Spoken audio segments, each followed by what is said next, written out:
He's not in any condition to be questioned. I have to find a way to sober him up.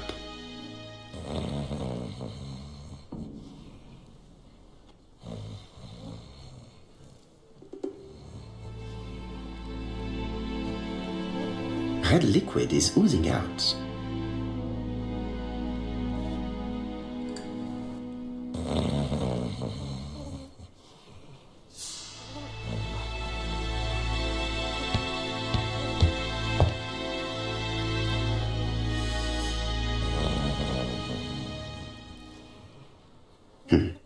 A box of new stockings.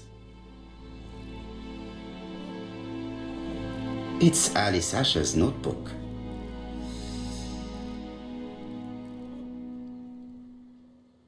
Bodley. The fruit seller has debt too. She will probably be more cooperative thanks to this piece of information. Mary Drower was telling the truth. Mrs. Asher regularly gave money to her alcoholic husband.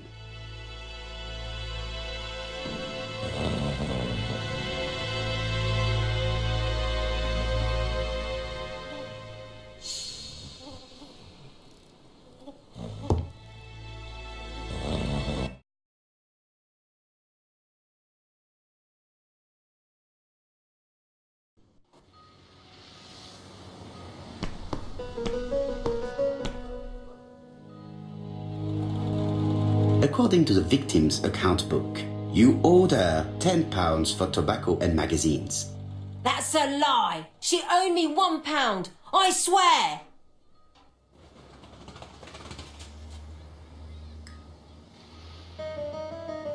Enough lies. It's not lies. But you're not quite as clever as what you think. Now, please be so kind as to explain this. Look at my account book. Alice owed me £11 for fruit and vegetables. I may have had a slate at her shop, but she had one at mine. She owed me £1. And that reminds me I have to get it back from her niece. That is quite enough.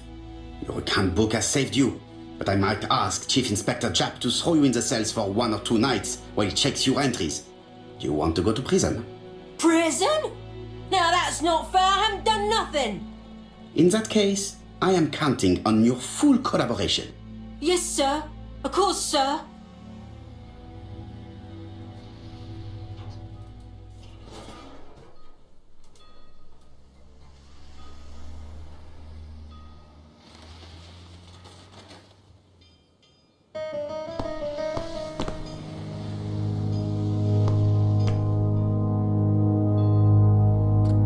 I'll just borrow your bottle a moment.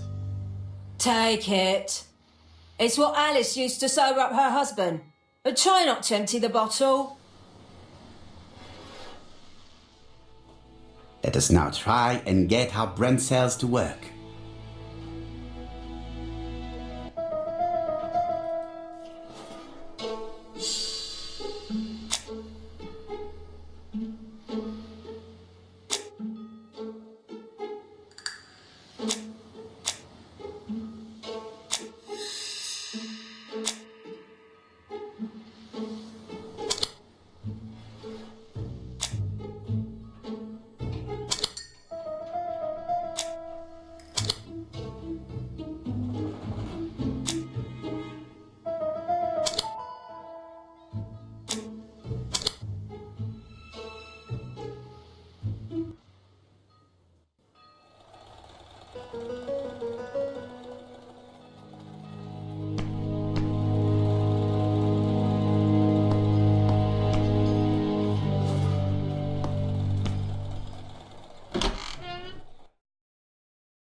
He's not in any condition.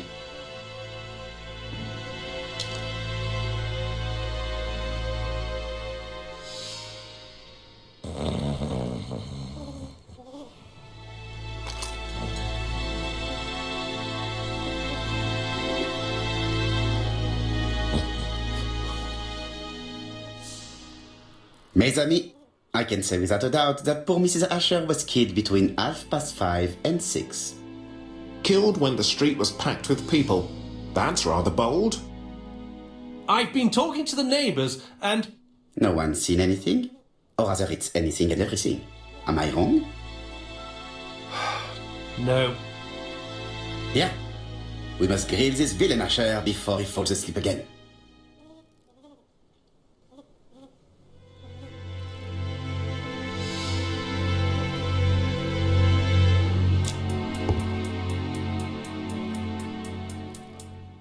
This man is in rather a bad state.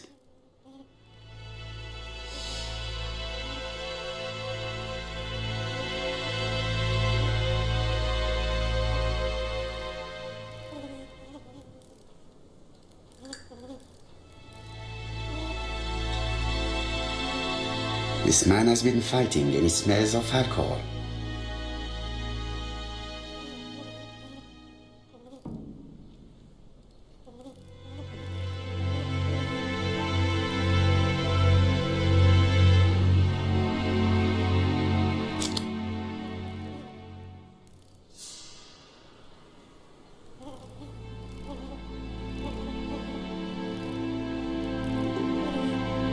What were you doing yesterday at the time of the crime? Can't recall.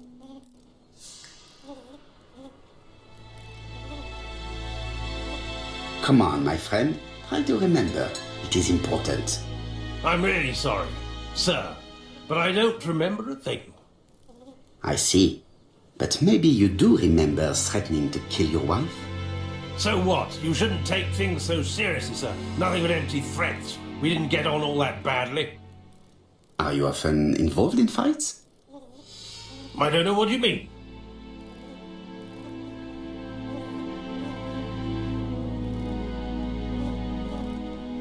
Asher, look me in the eye and tell me that you were in a fight. I'm looking. No, I wasn't in a fight. You are right. Looking at the state of you, you did not defend yourself. So someone gave you a good beating. A beating? No way. All right, he tore my coat and gave me a black eye. You see the state of him? Very interesting. Who is the other that you struck? Probably best if I tell you everything. Yesterday afternoon, I met Roderick Tanner. We'd bet on a dog fight together. An illegal bet, naturally. Yes, sir. Our dog won. Roderick got the money, but he refused to give me my share. And you fought about it. What time was this? In the evening, about 6, I think. We were on the other side of town. You see, I couldn't have killed my wife.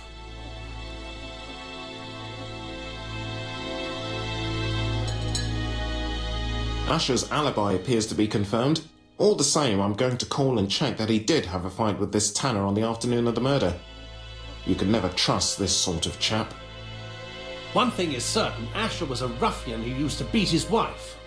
But he is not very educated. It certainly was not him who wrote the letter signed ABC. Let's resume, Hastings.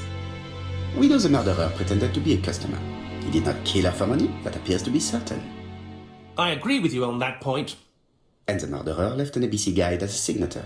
Therefore, it's likely he wrote the letter. Indeed, but that doesn't explain why and how he did it. You are quite right. Why he did it is a mystery.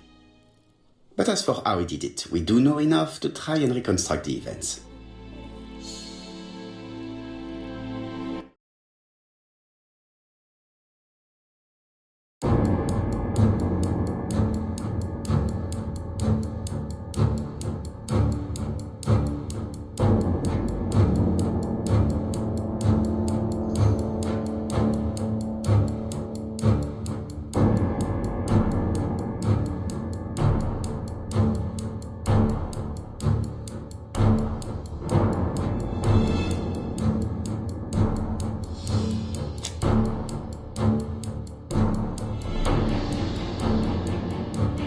The killer enters the shop.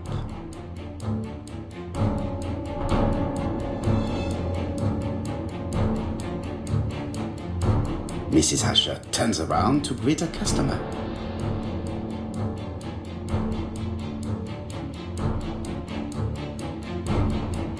The murderer asks her for some tobacco. She turns her back to him.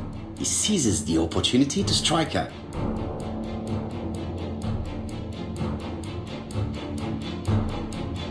He then places the ABC upside down before leaving.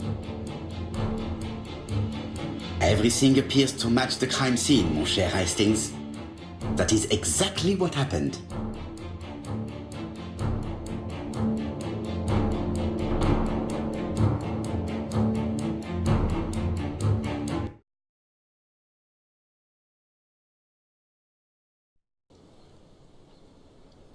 Asher has a strong alibi and we don't have any other suspect. But what was the point of this crime? She had no debts. She gave Franz Asher money regularly. She wasn't owed money. Nobody stood to gain anything. No doubt about it, the murderer is insane. And I fear that we had not heard the last of him. I hope you're wrong for once. Bien, let's go back to London. If we hurry, we should catch the 7:02 train. Are you coming? No, unfortunately, I have to talk with Andover Police. See you soon then. Are you coming, Hastings? Let's go home, there's nothing for us here.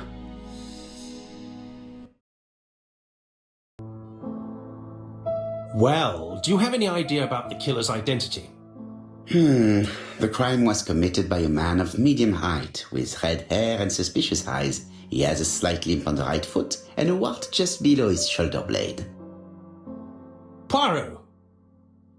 Mon ami, what do you want? You fix upon me a look of dog-like devotion and demand of me a pronouncement à la Sherlock Holmes. Now for the truth. I do not know what the murderer looks like, nor where he lives, nor how to set hands upon him. What shall we do then? Nothing. Nothing? Do not be so impatient, Hastings. The killer will manifest himself soon enough. I thought I heard the postman. Maybe there's some news. I will go and see.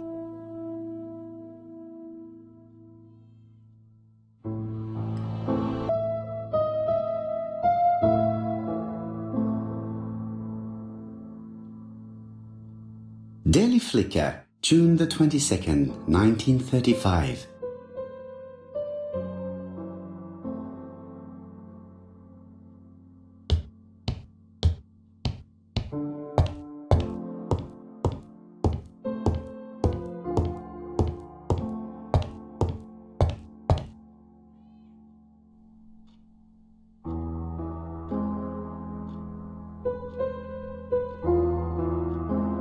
Dear Mr. Poirot, well, what do you think? I believe that I won this round. The Andover affair went like clockwork, don't you feel? But the fun has only just started. I would like to draw your attention to Bexhill-on-Sea on the 25th of this month. We're having a crazy time. Best wishes, ABC.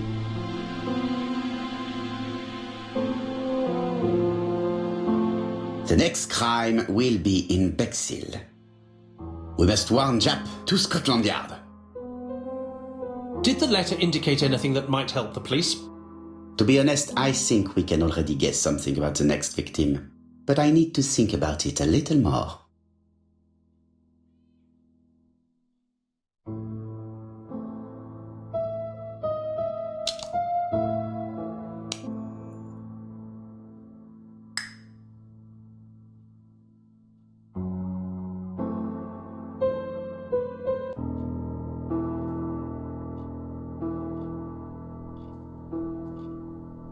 Let us examine this more closely.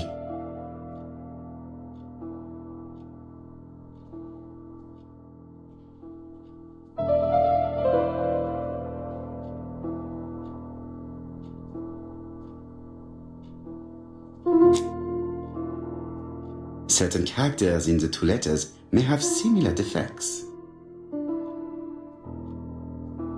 Yes, this I is weird. Yes, this I is...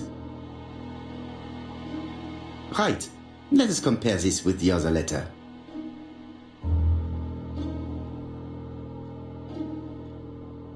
Yes, the I characters in the two letters do indeed have the same defects.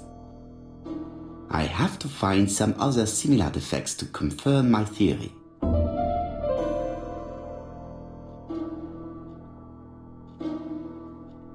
Yes, the A appears to be quite unusual.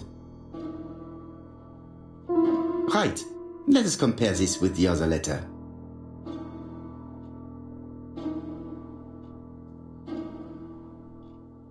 That's right.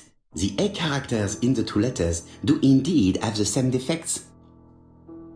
I have to find some other similar defects to confirm my theory.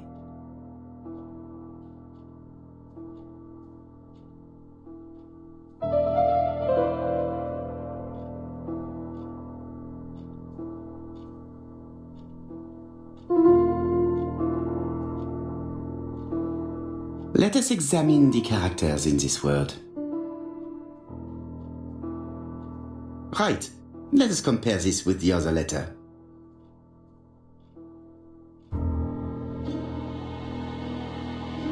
No, this character does not appear to have any defects. Let us examine another word.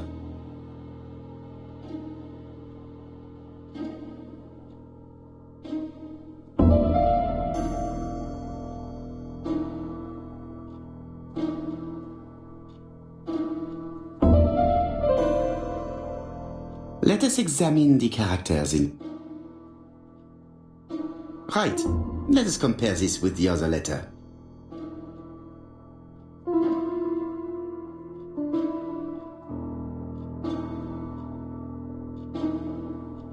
I don't see anything in particular.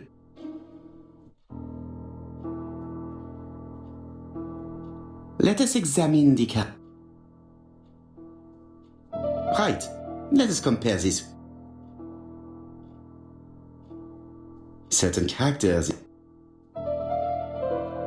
Nothing to report for these characters. Let us examine another word. The W is not printed properly. Right, let us compare this with the...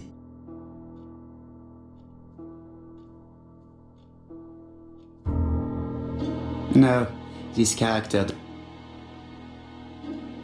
Of course, the W characters in the two letters do indeed have the same defects. My theory was right. These two letters were written with the same typewriter. Both letters were written on the same typewriter and show the same characteristics. You surprise me, Poirot. You usually ignore material proof.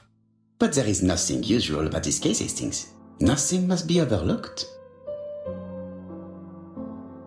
Let us now try and get our brain cells to work.